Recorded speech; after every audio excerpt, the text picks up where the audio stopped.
现在欢迎您来到高白手世界。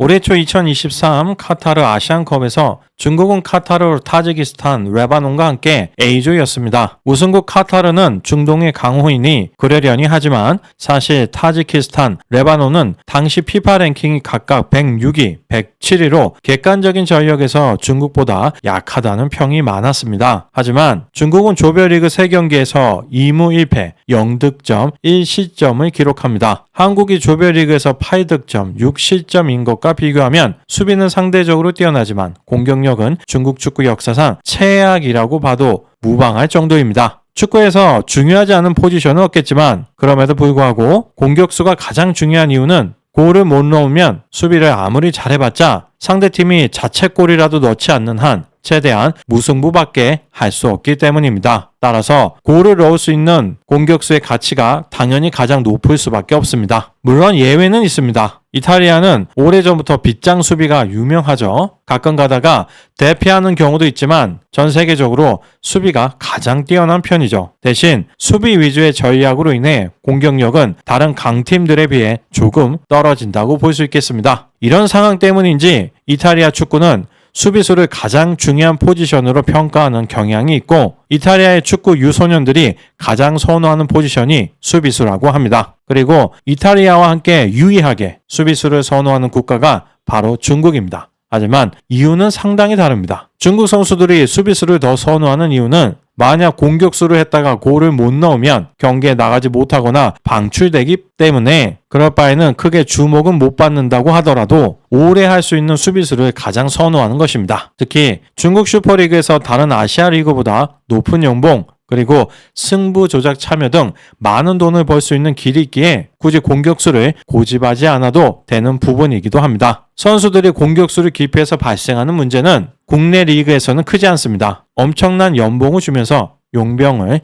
영입하면 되니까요. 문제는 국제대회에 참가하려고 대표를 뽑다 보면 항상 공격수가 부족하다는 것입니다. 현재 중국 축구팀의 주 공격수는 우레이, 웨이스하오, 탄농, 장이닝을 꼽을 수 있습니다. 먼저 우레이에 대해서 이야기하겠습니다. 1991년 11월 19일 우레이는 장수성 난징시에서 태어났으며 축구팬인 아버지 우허의 영향을 받아 어릴 때부터 축구를 좋아했습니다. 우레이는 5살 때 생애 첫 축구공을 받았습니다. 매일 방과 후 집에 돌아와서 하는 첫 번째 일은 침대 밑에서 공 하나를 꺼낸 후 차러 나가는 것입니다. 2003년 우레이의 부모는 시건바오가 상하이의 축구 교실을 설립했다는 소식을 듣고 시건바오의 애제자 리홍빙을 찾았으며 그의 추천으로 시건바오 축구 교실에 합격했습니다. 단시간 내 축구 운동으로 계몽한 후 우레이의 천부적인 축구 재능이 드러났습니다. 2006년 14세 10개월의 우레이는 3부 리그에 출장해 중국 프로축구 사상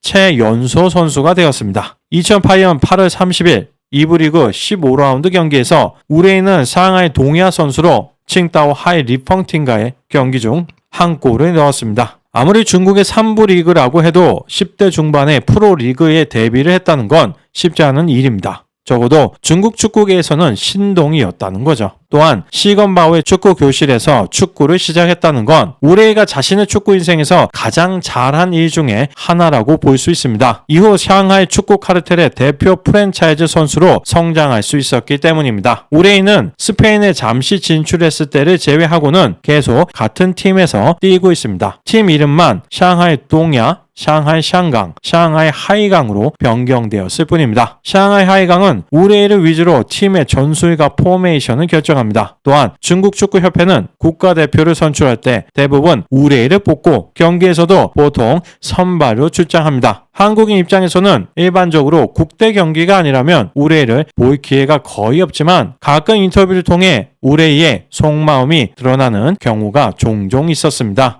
好像很多球迷都拿你跟他来做比较。我和他虽然说年龄差不多，但是走的路完全不一样。他从小就在国外，如果我21岁能够出去，能够有一个稳定的一个球队，能给我比赛机会，那我觉得其实，我觉得我也不是不行，对吧？是，对。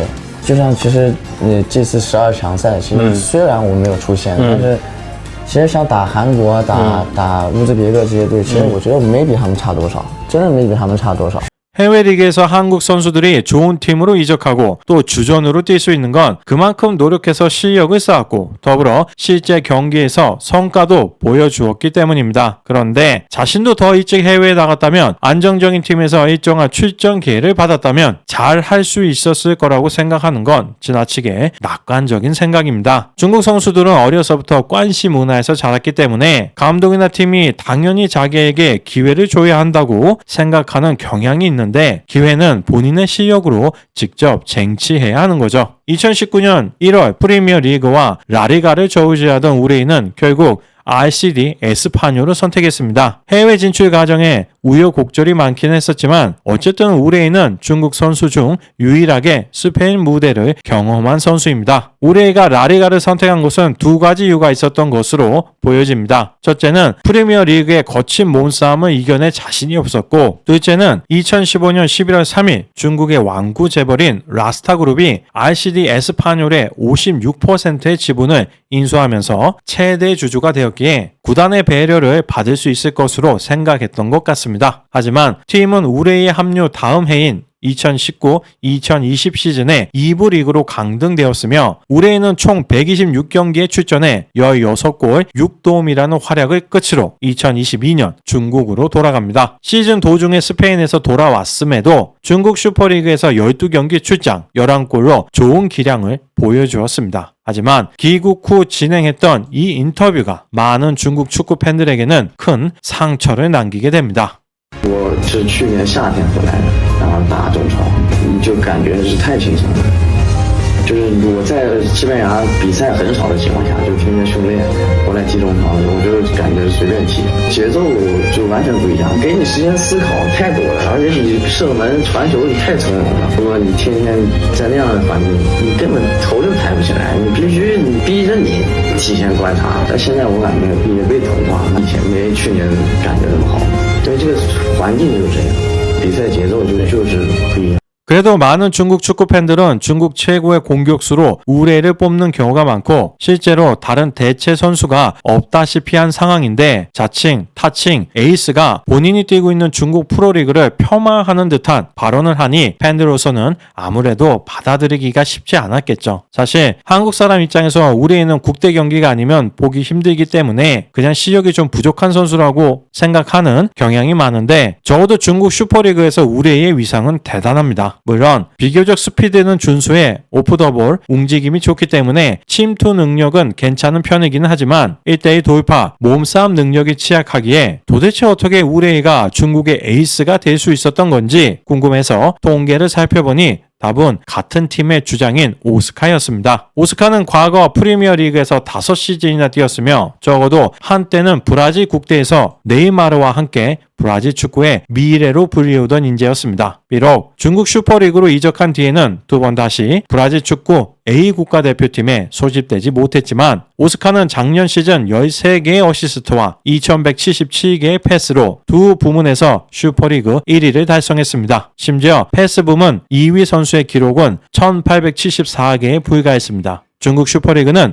30라운드로 진행되는데 오스카가 연간으로 303개나 더 많은 패스를 했다는 건 2위 선수보다 한 경기당 10개나 더 많은 패스를 했다는 것입니다. 패스 상위 10명의 평균인 1481개와 비교하면 무려 696개가 더 많습니다. 작년 우레이는 18골을 넣어 리그 득점 2위를 달성했지만 슈팅은 무려 120개로 중국 슈퍼리그를 통틀어 가장 많았습니다. 10번 슈팅을 해서 한 골을 넣고 있는 것이죠. 우레이가 부족한 실력에도 불구하고 이렇게 많은 슈팅 기회를 가질 수 있는 이유는 바로 오스카였습니다. 오스카가 개인이 중국 슈퍼리그 연봉 1위의 선수가 아니라는 것을 잘 알 수 있었습니다. 중국 슈퍼리그의 진정한 패스 마스터입니다. 중국 국대에서 우레이를 제외하면 그나마 인정을 받는 공격형 미드필더는 웨이스하오밖에 없습니다. 웨이스하오는 우레이와 같은 공격형 미드필더입니다. 작년 한국전에서도 우레이가 라이트 윙, 웨이스하오가 레프트 윙으로 출전했었습니다. 웨이스하오는 중국 선수치고는 스피드가 좋고 돌파 능력이 있기는 한데 골 결정력 면에서 보면 우레이만큼도 못하다는 심각한 단점이 있습니다. 그리고 아직까지 크게 드러나진 않았지만 우레이와 웨이스하오 둘의 에이스 경쟁이 치열합니다. 중국 온라인에서는 두 선수를 비교하는 글들이 심심치 않게 보일 정도입니다. 인민들의 궁금증이 커지자 결국 한 매체에서 우레이에게 직접 웨이스하우와 관련된 인터뷰를 진행하기도 했었습니다. 还有个话题是跟这个韦世豪的这种竞争关系。我俩不是竞争关系，我俩位置不是一个位置。我更多是前锋嘛，小伟他是边锋边路还能组织一下，我俩应该是配合的。你像上一场，对，就给我2个球打进一个，第2个球给的很好，就是眼神一对，就传了，完全不是竞争关系。所以你俩还有点配合。对，我私下也在说，国家队需要这样的球员，就是你要有1对1能力，1对1你能把人过了，这个球就好踢了。你现在你说不是像以前那样还能传进去，没这么容易的。现在亚洲都没弱队，你像日本、韩国，他们都有这种，像日本久保、天鹰，然后韩国那李刚仁，对他们这1对1，另外一个人不协防，肯定是被过得干干净净的。他一个人过了之后，就整个球就好踢了。所以我们中国现在就缺这样的，现在就小伟有这个能力。 우레가 말은 이렇게 하고 있지만 인터뷰에서 언급한 태국전에서 웨이스하우에게 어시스트를 받은 후 다음 A매치인 2023 카타르 아시안컵 조별리그 3경기 동안 단 한 번도 웨이스하우와 같이 그라운드에 서지 않았습니다. 1, 2차전은 우레이만 출전했고 3차전은 웨이스하우가 선발로 나갔다가 우레이와 교체되었습니다. 올해 3월 21일 중국 싱가포르의 월드컵 2차 예선에서도 우레이는 선발이었지만 웨이스하우는 선발로 출장하지 못했습니다. 웨이스하우는 경기장에서 자신의 심각한 인성 문제도 있긴 하지만 유독 중국 축구계에서 배척당하고 있는 느낌이 드는 진짜 이유는 우레이처럼 시건바오 축구 교실 출신도 아니고 상하이 축구 카르텔의 비호를 받는 선수도 아니기 때문으로 보여집니다. 그만큼 우레이와 샹하이 축구 카르텔은 중국 축구계에서 건드려서는 안 되는 성역 같은 존재인 거죠. 작년 중국 슈퍼리그 득점 순위 10위 안에 중국인 선수는 단 2명이 있습니다. 2위가 18골을 우레이, 그리고 10위가 10골을 넣은 탄농이었습니다.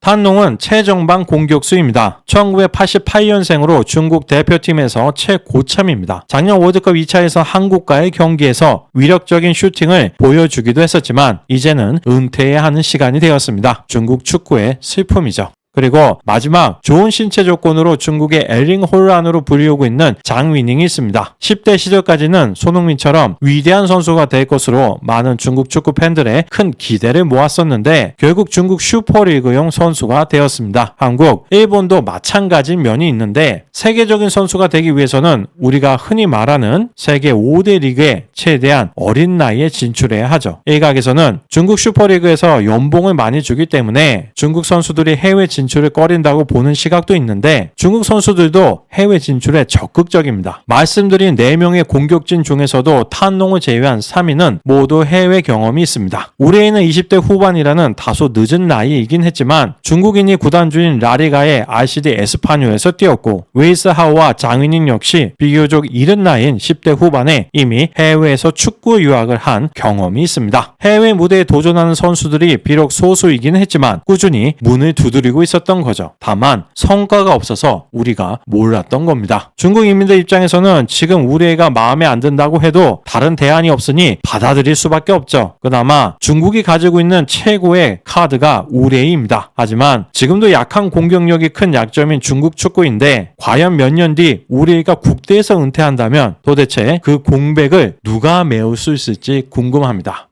많은 사람들이 중국 축구에 대해 궁금해하는 부분이 있습니다. 중국은 개인이나 소수 인원이 하는 스포츠 종목에서의 성적은 뛰어난데 왜 유독 축구는 못할까? 그럼 구기 종목만 못하는 걸까요? 아닙니다. 탁구는 잘합니다. 혹시 3인 이상 다 인원이 하는 단체 구기 운동만 못하는 걸까요? 적어도 농구나 배구 실력은 아시아권에서 최강인 것을 보면 그렇지도 않습니다. 중국은 보통 하계 올림픽은 2위, 아시안게임은 1위를 하는 스포츠 강국인데 대체 왜 유독 축구는 못하는 걸까요? 인구가 무려 14억 명이 넘는데 축구에 재능 있는 사람들이 그렇게 없을 수가 있는 걸까요? 현재 중국의 피파 랭킹은 88위에 불과합니다. 물론 인구가 많다고 반드시 축구를 더 잘하는 건 아니죠. 중국보다 인구가 더 많은 인도는 피파 랭킹이 117위입니다. 하지만 우리가 감안해야 하는 건 인도에서 가장 인기가 많은 스포츠는 크리켓이라는 겁니다. 반면 중국의 최고 스포츠는 의심의 여지 없이 단언컨대 축구입니다. 중국은 축구의 진심인 나라입니다. 2023년 K리그1의 경기당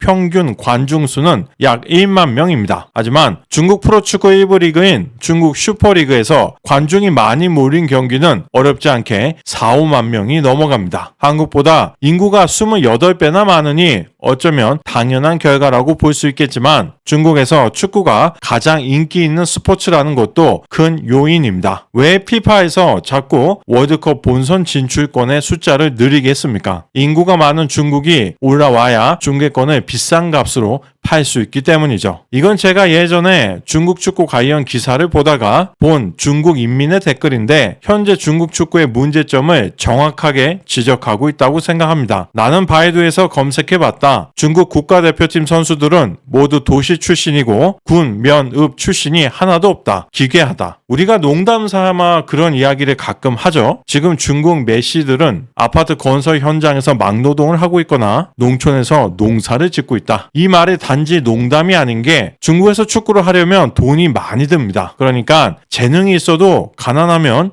유망주로 발굴될 수가 없는 거죠. 일반적으로 중국의 초중고에서 축구를 가르치면 한 명당 최소한 1년에 5만 위안은 필요합니다. 중국인데 왜 이렇게 많이 들어가냐 생각하실 수 있는데 기본적으로 들어가는 학비 외에도 유니폼, 합숙훈련, 원정 경기 경비 등 돈 들어갈 곳이 너무 많아요. 그리고 가장 큰 문제는 대부분의 학교 축구 감독들이 친척 명의로 운영을 하고 있거나 아니면 특수한 관계가 있는 축구 교실이 있다는 겁니다. 학교 축구부 아이들 중 방학 때 이 축구 교실을 자비로 안 다니면 나중에 출전에 불이익을 당할 수도 있는 거죠. 그런 기본적으로 평소 아이 옷이나 식비에 축구 관련 비용까지 더해지면 평균적으로 한 달에 100만 원 정도는 들어가게 되는 겁니다. 하지만 중국의 소득은 어떻습니까? 연간 인당 평균 소득 12,669.7위 달러는 매월 약 7,600위안, 하나로는 약 140만 원입니다. 그럼 맞벌이를 하는 가정이라면 한 사람 월급이 그대로 아이 한 명한테 사용되는 거죠. 부모들한테는 큰 부담이 될 수밖에 없습니다. 그나마 부부가 맞벌이를 하고 둘 다 중국의 평균 소득을 받는다는 가정하에 그렇습니다. 중국 평균 소득이 한 달에 140만 원이야? 생각보다 잘 산다 라고 느끼실 수 있습니다. 사실 한국의 최저임금이 한 달에 200만 원 정도니까 큰 차이가 안 나는 것 같죠. 하지만 중국은 빈부격차도 크고 GDP에서 대형 국유 기업들이 차지하는 부분이 크기 때문에 평균 소득이라는 140만 원을 못 버는 사람들이 훨씬 더 많습니다. 일단 월 소득의 1천 위안이 안 되는 인민이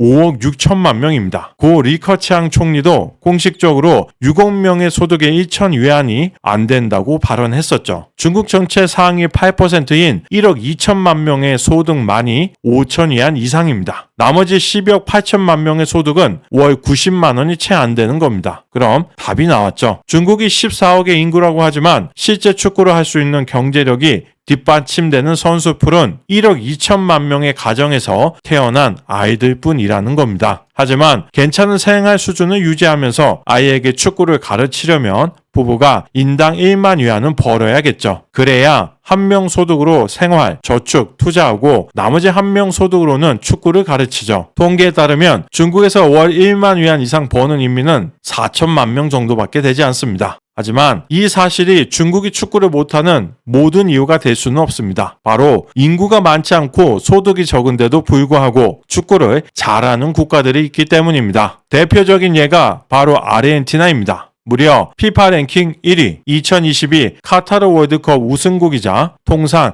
3회 우승에 빛나는 세계적인 축구 강국이죠. 아르헨티나는 인구 4,600만 명의 1인당 GDP가 중국과 비슷한 1만 3천 달러입니다. 그 정도 경제력으로도 세계 최고의 축구 실력을 가진 팀을 만들어낼 수 있다는 겁니다. 심지어 크로아티아의 인구는 400만 명, 우루과이의 인구는 350만 명에 불과합니다. 물론 동아시아인들의 체격, 체력, 힘, 순발력, 균형 감각, 특히 코어 근육 등이 유럽이나 남미 선수들보다는 부족한 면이 있긴 하지만 대신에 인구가 훨씬 많으니 충분히 신체 조건이 좋은 유망주를 골라낼 수 있을 겁니다. 즉 중국의 소득이 낮아서 축구를 할 수 있는 사람이 적다는 사실이 중국이 축구를 못하는 이유 중에 하나일 수는 있지만 그것보다 훨씬 더 심각한 다른 원인이 있다는 것입니다. 그건 바로 중국의 낙후된 법과 제도로 인해 중국 사회 전체에 큰 악영향을 주고 있는 관시 문화의 폐해입니다. 예전 영상들에서도 많이 말씀드렸지만 선진국이든 후진국이든 기본적으로 관시 문화가 없는 나라는 없습니다. 미국, 유럽,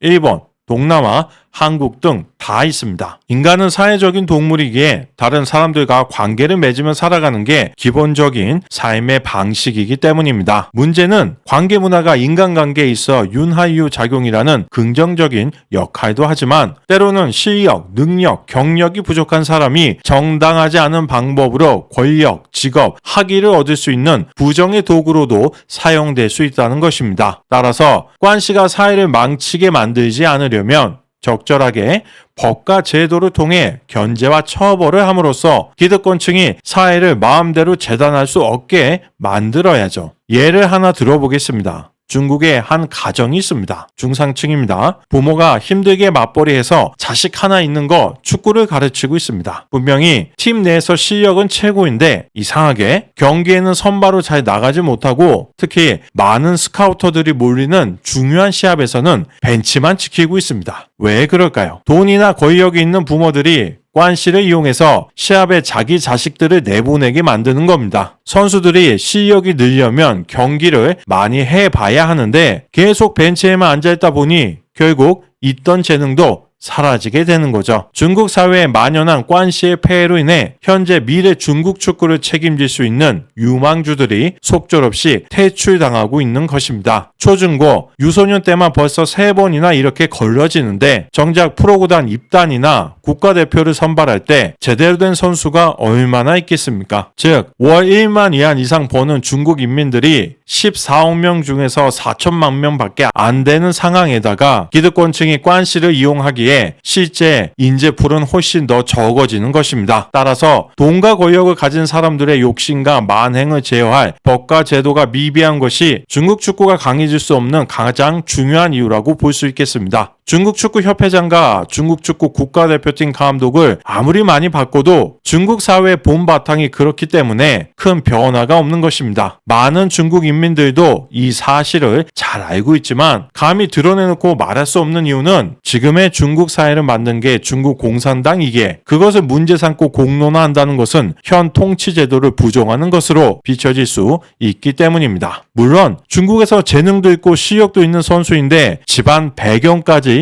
좋은 경우가 있겠죠. 그런 유망주들도 분명히 있을 겁니다. 하지만 그런 선수들이 열심히 공을 차겠습니까? 어차피 대충 해도 관시로 올라갈 수 있는데 왜 힘들게 축구를 하겠습니까? 그렇게 초, 중고 12년을 보냈다고 생각해 보십시오. 메시 같은 재능이 있었더라도 성인이 될 쯤에는 모두 사라졌을 겁니다. 그럼 국대 경기를 보는 중국 축구 팬들만 답답한 거죠. 어차피 실력 있는 유망주들은 이미 예전에 다 떨어져 나가서 지금 자신을 대체할 만한 선수가 없다는 걸 중국 선수들도 아니까 답답하면 니들이 뛰던가 라는 태도를 보이는 거죠. 중국의 농구나 배구가 축구보다는 경쟁력이 있는 이유는 딱 3가지입니다. 첫째, 축구만큼 돈을 못 벌어서 하고 싶은 사람들이 적다. 둘째, 축구보다 신체적인 조건이 더 필요한 종목이기에 관시가 작용하는 범위가 적다. 아무리 관시가 있어도 키가 180cm인데 센터나 포워드를 할 수는 없으니까요. 셋째, 인원이 축구처럼 많지 않아서 부족한 실력을 감추기가 어렵다. 농구는 대인 방어를 많이 하죠. 배구도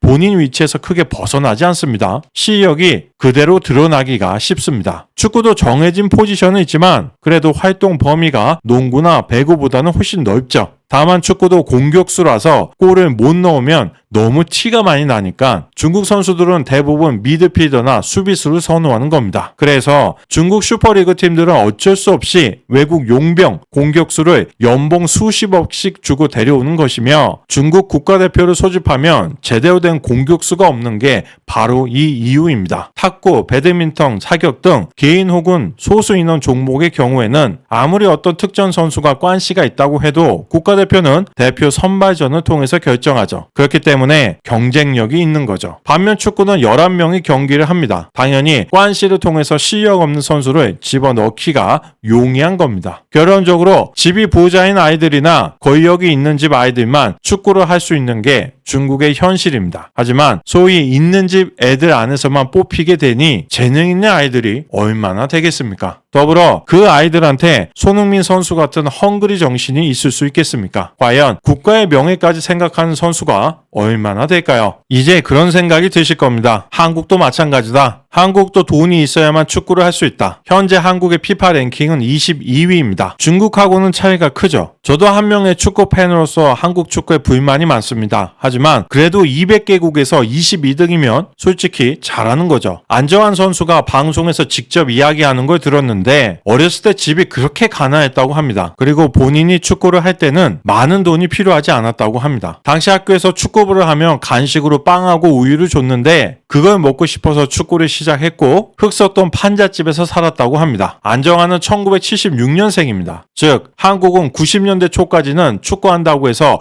돈이 많이 필요했던 시기가 아니었다는 거죠. 하지만 뭉쳐야 찬다라는 예능을 보면 참가자 중에서 원래 축구를 했었는데 혹은 축구를 하고 싶었는데 돈이 없어서 포기할 수밖에 없었다고 말하는 사람들이 적지 않습니다. 그만큼 2000년대 이후에는 한국도 돈이 있는 집이 아니면 축구를 할 수 없는 사회가 되어갔던 거죠. 하지만 적어도 아직까지는 중국보다는 낫습니다. 대한민국 건국 76년의 역사 속에서 가장 위대한 축구 선수는 단언컨대 손흥민이죠. 손흥민은 자신의 에세이를 통해서 다음과 같은 글을 남겼습니다. 남들이 보기에 제 모습이 화려해 보일지 몰라요. 힘들었던 과거와 뒤에서 이루어지는 노력은 겉으로 드러나지 않죠. 어제 값을 치른 대가를 오늘 받고 내일 받을 대가를 위해서 오늘 먼저 값을 치릅니다. 후불은 없죠. 지금 저는 자제하고 훈련하면서 꿈을 향해 달리고 있어요. 하지만 손흥민도 어렸을 때 너무 가난해서 컨테이너에서 살았던 적도 있고 학원도 못 가고 또래 아이들에게 일상적이었을 여행도 가본 기억이 없다고 합니다. 10대 시절 독일 유소년 구단에 있을 때는 한식당에서 밥을 사 먹을 돈도 시간도 없었고 어떤 날은 한국 음식이 너무 먹고 싶어서 인터넷으로 음식 사진들을 찾아보며 허기를 달했다고 합니다. 물론 손흥민 선수 같은 경우는 굉장히 예외적인 경우라고 할 수도 있겠죠. 외국에서 선수 생활을 시작했고 또 월등히 잘하니까요. 그럼 국내파를 예로 들어보겠습니다. 지금 한국을 대표하는 공격수 중 한 명은 바로 조규성 선수입니다. 조규성 선수는 안산시 본호동 출생입니다. 그리고 안양공고, 광주대학교로 진학을 했죠. 즉 가정 형편이 결코 좋은 쪽은 아니었다는 겁니다. 아마 어려운 환경이었을 겁니다. 이처럼 조규성은 집에 돈이 많은 우리가 흔히 말하는 배경 있는 집안도 아니었고 100% 국내에서 성장한 선수이지만 우리 사회는 그에게 기회를 주었고 비록 요즘 기복이 좀 있긴 하지만 결과를 보여주기도 했습니다. 즉 한국도 중국처럼 인맥, 돈으로 선수 출전이 결정되고 실력이 있어도 돈이 없어서 축구를 포기하는 안타까운 유망주들이 많겠지만 그래도 적어도 중국보다는 낫다는 겁니다. 우리는 비록 완벽하지는 않겠지만 그나마 공평, 공정한 법과 제도로 최소한 관시로 인해 발생하는 문제에 대해서 조금은 예방하고 치료할 수 있는 민주주의 사회라는 것이죠. 이 부분이 바로 한국과 중국의 축구 실력을 가르는 중요한 한 요인인 것입니다. 오늘 영상은 여기서 마치겠습니다. 시청해 주셔서 감사합니다.